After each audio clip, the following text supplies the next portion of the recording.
राष्ट्रपतिज्यू जबसम्म राष्ट्रपति पदमा हुनुहुन्छ तबसम्म उहाँ कुनै एउटा दलको राष्ट्रपति होइन, उहाँ यो मुलुकको राष्ट्राध्यक्ष हो, यो मुलुकको राष्ट्रपति हो, मेरो पनि राष्ट्रपति हो। त्यसै गरी कुनै पनि राजनीतिक दलका नेताहरू हुन्, कुनै पनि राजनीतिक दलका कार्यकर्ताहरू हुन्, हरेक राजनीतिक दलका नेताहरूले, हरेक राजनीतिक दलका कार्यकर्ताहरूले यो मुलुकको लागि योगदान गर्नुभएको छ। कुनै कुनै ठाउँबाट उहाँहरूले योगदान गर्नुभएको छ। त्यसैले उहाँको योगदानको सम्मान गर्नुपर्छ, सबैलाई सम्मानित भाषा प्रयोग गर्नुपर्छ। त्यो सम्मानित भाषा प्रयोग गर्दा राजनीतिक सहिष्णुताको विकास हुन्छ, राजनीतिक सद्भावको विकास हुन्छ। राजनीतिक सहिष्णुता र राजनीतिक सद्भाव हो भने राजनीतिक सहकार्य गरेर अगाडि बढ्न, मुलुकलाई उन्नति बाटोतिर लगेर जान, मुलुकमा सुशासन कायम गर्न एउटा अवसर सिर्जना हुन्छ भन्ने हामीले ठानेका छौँ, नेपाली कांग्रेसले ठानेको छ। त्यसैले आजको दिनमा रोल्पाबाट गाउँ गाउँबाट तपाईँहरू आज आउनुभएको छ। आज आएर तपाईँहरूलाई लाग्छ होला अब नेपाली कांग्रेसको बाटो के त, नेपाली कांग्रेसले के गर्ने, नेपाली कांग्रेसले कुन बाटो लिने तपाईँहरूलाई लाग्छ होला। मैले अघि भने अहिले संविधानमाथि, संविधानको एउटा धारा 76 को उपधारा 7 माथि अतिक्रमण भएको छ। धारा 76 को उपधारा 7 लाई अतिक्रमण भएको छ। अतिक्रमण हुँदै गर्दाखेरि त्यसलाई हामीले जोगाउनु पर्ने स्थिति छ कि पुनः भोलिको दिनमा कुनै पनि प्रधानमन्त्रीले धारा 76 को उपधारा 7 लाई अतिक्रमण नगरोस्। त्यसबाट हामीले अहिले सचिनु पर्ने आवश्यकता छ। हामीले सम्माननीय प्रधानमन्त्रीको कदमलाई सच्याउनु पर्ने आवश्यकता छ, संवैधानिक रूपबाट नै सच्याउनु पर्ने आवश्यकता छ। त्यसैले नेपाली कांग्रेसले दुईटा बाटो सँगै लिएको छ। एउटा असंवैधानिक 2077 साल पुस 5 गते सम्माननीय प्रधानमन्त्री केपी शर्मा ओलीले गर्नुभएको संसद विघटनको सिफारिस असंवैधानिक हो भनेर हामीले गाउँ गाउँमा वडा तहसम्म विरोध प्रदर्शन गर्यौं र यो विरोध प्रदर्शन अहिंसात्मक, शान्तिपूर्ण र शालीनतापूर्वक हामीले यो विरोध प्रदर्शनका कार्यक्रमहरूलाई निरन्तरता दिइरहन्छौं। अब बस्ने केन्द्रीय कार्य समितिको बैठकले आगामी कार्यक्रमहरू तर्जुमा गर्छ। आगामी कार्यक्रमहरू केन्द्रीय कार्य समितिले जे तर्जुमा गर्छ त्यसलाई हामीले अगाडि लिएर जाने। दोस्रो, हामीलाई अहिले यो संविधान ट्र्याकमा लिएर आउन संसदको उपस्थिति अनिवार्य छ। संसदको उपस्थिति हुने दुईटा माध्यम, एउटा माध्यम भने सर्वोच्च अदालतले जे निर्णय गर्छ हामी त्यसलाई मानेर हिँड्छौँ, नेपाली कांग्रेस मानेर हिँड्छ।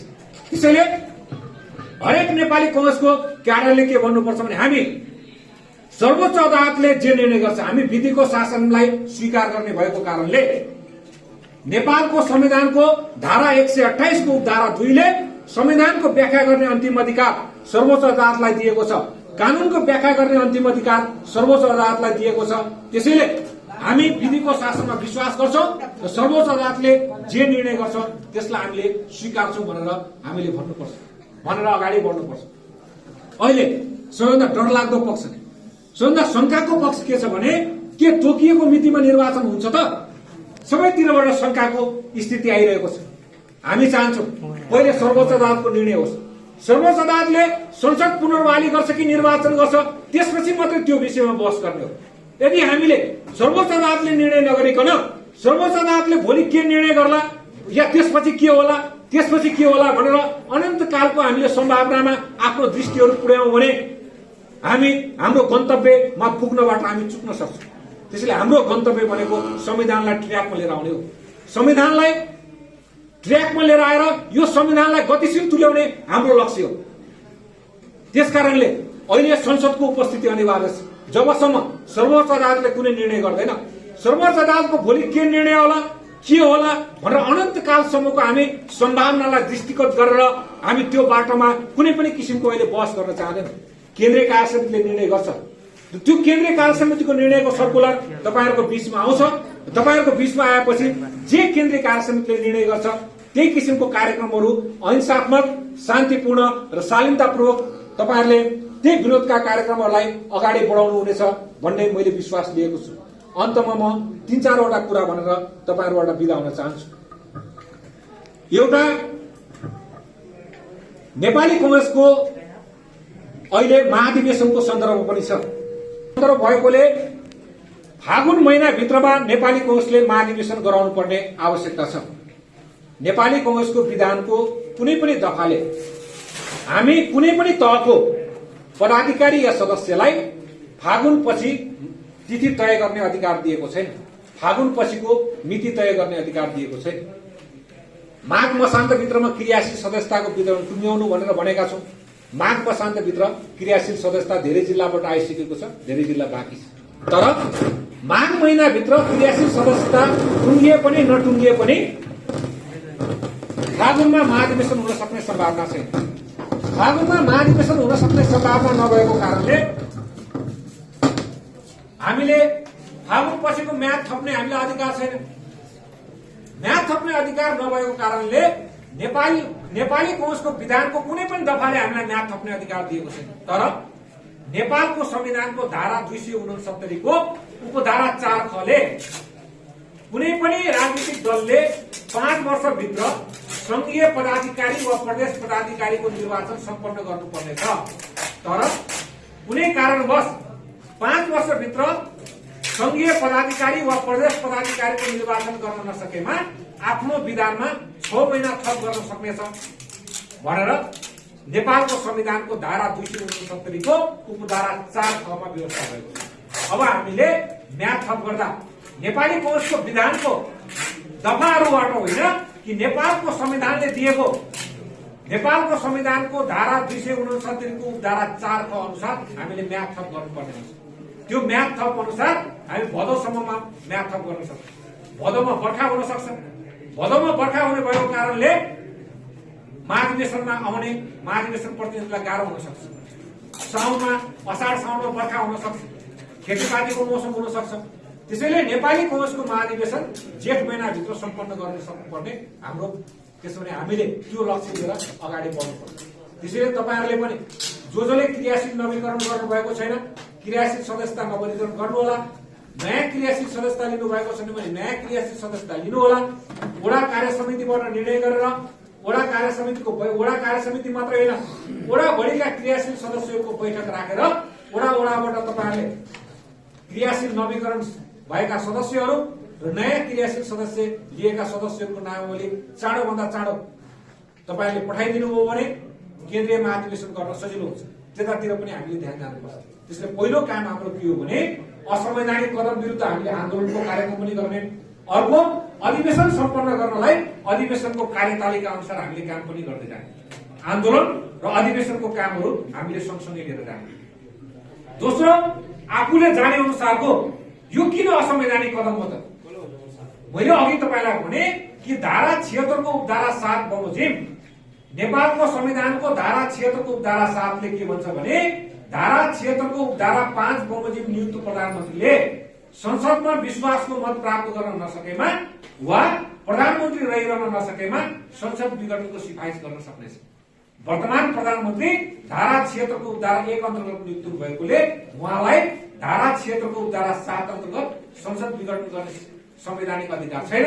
त्यसैले हामीले असंवैधानिक हो भनेर भनिरहेका छौं भनेर तपाईले जाने बुझेसम्मको कुरा वडामा आफ्नो गाउँहरुमा अरु मानिसहरुलाई बुझाउने सम्झाउने गर्नुपर्छ। तेस्रो, राजनीतिक दलहरु बीचमा हामीले सबैलाई सम्मानजनक भाषा प्रयोग गर्ने, सबैलाई सम्मान गर्ने, सम्मानजनक भाषा प्रयोग गरेर हामीले अरूको पनि सम्मान आर्जन गर्ने दिशातर्फ अगाडि बढ्ने। हामीले कसैलाई कुनै किसिमको नमिठो लाग्ने भाषाहरू प्रयोग नगर्ने, हामीले सम्मानजनक भाषा प्रयोग गरेर हिँड्यौं भने त्यसले राजनीतिक सहिष्णुता बढाउँछ र संसारमा नै शालीन मानिसहरूले परिवर्तन गरेका छन्। शालीन मानिसहरूले गरेका परिवर्तनहरू दिगो भएको छ। त्यो शालीन मानिसहरूप्रति आकर्षण बढ्छ, जनताको आकर्षण बढ्छ। भोलि निर्वाचन भयो भने पनि तपाईहरु भोलि उम्मेदवार बन्नुभयो भने जति शालीनपूर्वक आम जनतालाई सम्मान गर्नुहुन्छ, सम्मानको भाषा प्रयोग गर्नुहुन्छ, अरु दलका नेता कार्यकर्तालाई पनि सम्मानको भाषा प्रयोग गर्नुभयो भने भोलि तपाईहरु निर्वाचनमा लड्दा, निर्वाचनमा जाँदा, या गाउँमा रहँदाखेरि पनि आफ्नो दलको मात्रै होइन अरु दलको पनि भोट आउन सक्ने तपाईहरुलाई बढी सम्भावना हुन सक्छ। त्यसैले सबैलाई हामीले सम्मानको भाषा प्रयोग गर्ने र शालीनतापूर्वक हामीले त्यसरी व्यवहार गर्ने तेस्रो काम हामीले गर्नुपर्छ।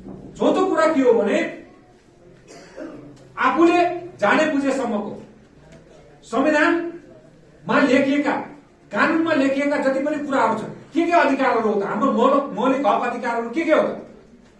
वाक स्वतन्त्रता, हिँडुल गर्न पाउने स्वतन्त्रता, आफ्नो अभिव्यक्ति दिने स्वतन्त्रता, शान्तिपूर्ण रूपले राजनीतिक गतिविधिहरू गर्न पाउने स्वतन्त्रता, राजनीतिक दलहरू खोल्न पाउने स्वतन्त्रता, सम्पत्तिमाथिको निजी अधिकार, यस्ता जुन अधिकारहरू छन्, हिँडुल गर्न पाउने स्वतन्त्रता, लेख्न पाउने स्वतन्त्रता, पढ्न पाउने स्वतन्त्रता, पत्रिका निकाल्न पाउने स्वतन्त्रता, प्रेस स्वतन्त्रता, मानव अधिकार बाँच्न पाउने स्वतन्त्रता, यी स्वतन्त्रताहरूको बारेमा, यी मानव अधिकारको बारेमा तपाईले आफूलाई जाने बुझेसम्मको तपाईहरुले कुरा भन्ने। त्यसै गरेर सूचनाको हक छ।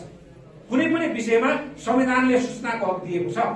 त्यो सूचनाको हक तपाईले कुनै कार्यालयमा, सम्बन्धित कार्यालयमा लाग्यो यो किन भइरहेको छ भनेर भन्नुभयो भने तपाईले सूचनाको हक माग्न पाउनुहुन्छ। त्यो सूचनाको हक लिएर कहीँ भ्रष्टाचार भइरहेको छ, कहीँ गलत क्रियाकलाप भइरहेको छ भने तपाईले त्यसलाई रोक्न सक्नुहुन्छ। र पाँचौं कुरा, कहीँ पनि भ्रष्टाचार भएको छ भने वडा तहदेखि, गाउँपालिका तहदेखि, नगरपालिका तहदेखि, जिल्ला समन्वय समितिदेखि, प्रदेश तहदेखि संघीय तहसम्म कहीँ पनि भ्रष्टाचारहरू भएका छन् भने भ्रष्टाचारका कुराहरूलाई तपाईले निर्धक्कपूर्वक उठाउनुहोस्, शान्तिपूर्ण रूपले उठाउनुहोस्। निर्धक्कपूर्वक तपाईले आफ्ना कुरा कानूनी रूपले उठाउनुहोस्। भ्रष्टाचारका कुराहरूलाई कहीँ पनि ढाकछोप गर्ने प्रयत्न नगर्नुहोस्। यो हामीले गर्नुपर्छ। एउटा नागरिकको हैसियतले पनि, एउटा नेपालीको कार्यकर्ताको हैसियतले पनि हामीले यो कुराहरू गर्यौं। यो कुराहरू गर्यौं भने जहिले चुनाव होला। चुनाव कहिले हुन्छ म भन्न सक्दिनँ। चुनाव यदि संसद पुनर्वाली भएछ भने पनि 2 वर्षपछि त पक्कै हुन्छ। प्रतिनिधि सभाको कार्यकाल जम्मा 5 वर्षको। उहाँहरूले धारा 85 को प्रयोग गर्नुभएको छ। धारा 85 को उपधारा 1 मा के लेखेको छ भने आगामी विघटन भएकोमा बाहेक प्रतिनिधि सभाको कार्यकाल 5 वर्ष रहनेछ। धारा 85 को उपधारा 2 मा के लेखेको छ भने संकटकालको अवस्थामा चुनाव हुन नसकेमा प्रतिनिधि सभाको कार्यकाल 1 वर्ष नबढाई थप्न सकिनेछ भनेको छ। धारा 85 मा पनि विघटन गर्ने कुरा लेखिएको छैन।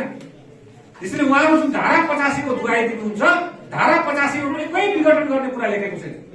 संविधानको कुनै पनि धारामा, धारा 76 को उपधारा 7 बाहेक अन्त कहीँ पनि संसद विघटनको कुरा लेखिएको छैन।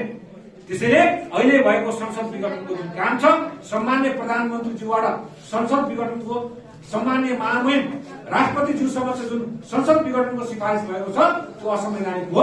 त्यो हामी बारम्बार भनिरहन्छौँ।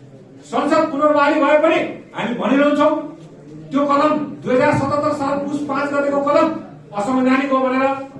निर्वाचनमा भयो, निर्वाचनको घोषणा भयो, निर्वाचनमा जानु पर्यो भने पनि हामी भनिरहन्छौँ 2077 साल पुस 5 गतेको कदम असंवैधानिक हो भनेर हामी भनिरहन्छौँ। असंवैधानिक कदम हामी बारम्बार भनिरहन्छौँ।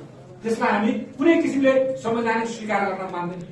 तर नेपालको संविधानको धारा 128 को धारा 2 ले सर्वोच्च अदालतलाई संविधानको व्याख्या गर्ने अधिकार दिएकोले विधिको शासनलाई हामी स्वीकार गर्ने भएको कारणले हामी सर्वोच्च अदालतले गरेको निर्णयलाई पनि हामी मान्छौँ, स्वीकार गरेर अगाडि बढ्छौँ। यही कुराहरू तपाईहरुको बीचमा राख्दै तपाईहरुले मेरो कुरा ध्यानपूर्वक सुन्नुभयो।